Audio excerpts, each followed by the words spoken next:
Welcome everyone to another video for Midian Gaming. Today we are going to look at deck building for Kult. Now, the game is old. Not many people will have experienced it.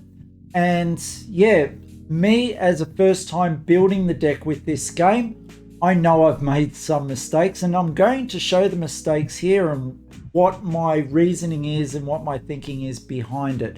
And I believe a lot of people that get into something like this, like a dead card game, and try and work things out are going to make similar mistakes. So hopefully it saves you some time. Yeah, and let's just get straight into it. Okay, so let me just bring up the all right. Now, first of all, the site that I'm using for this is Card Game Geek by Fabio. It's a fantastic site. You can see the guy has his heart and a passion in it. He doesn't just have a store.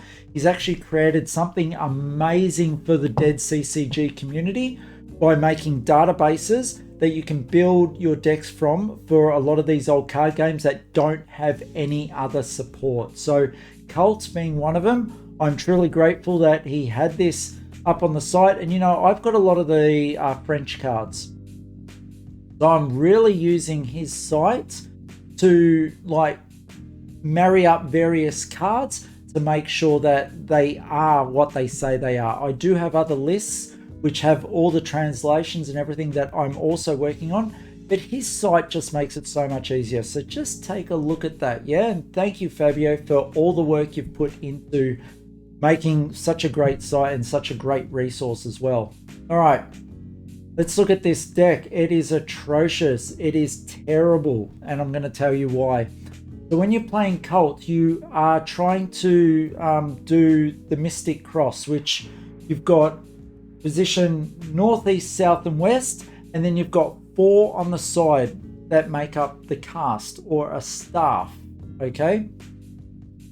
So when you're playing cards, you can only play them in the various positions that allow the card to be played, whether they be, and on each card, it has each of the symbols on it for where you can place the card.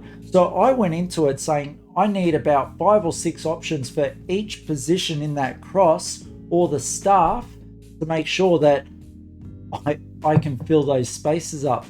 But that's a mistake that you make, yeah? And then you get a deck like this, which has got 2, 4, 6, 8, 10, 12, 14. Oh, wow.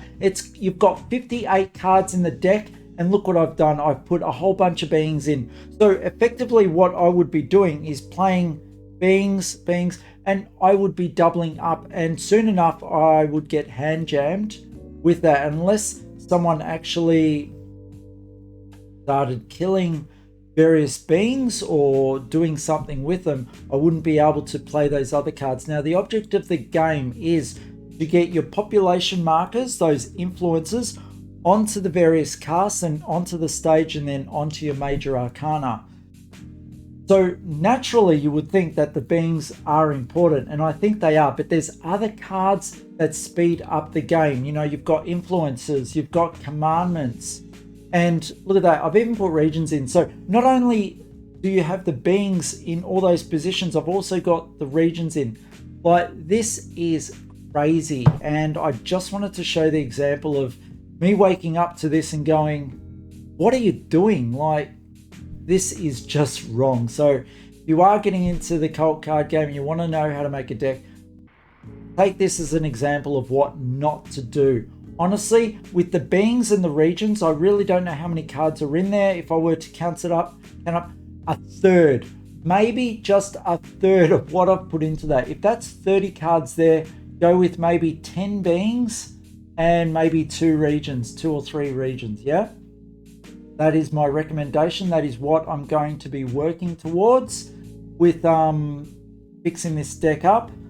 The influences might bring them up a little bit more, but it's the commandments which I'm really going to hit on, because the commandments are what make the game get it moving in that, and not you just trying to get your population markers, because the commandments, if someone else is playing commandments, they're going to be able to affect the various turns.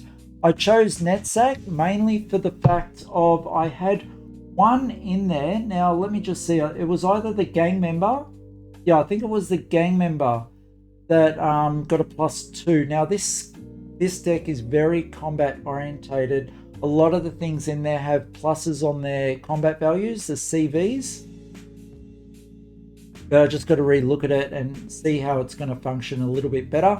Then I'll try and either get into making a second deck, or I'll take another deck that's already been made up there and try and get a few games in.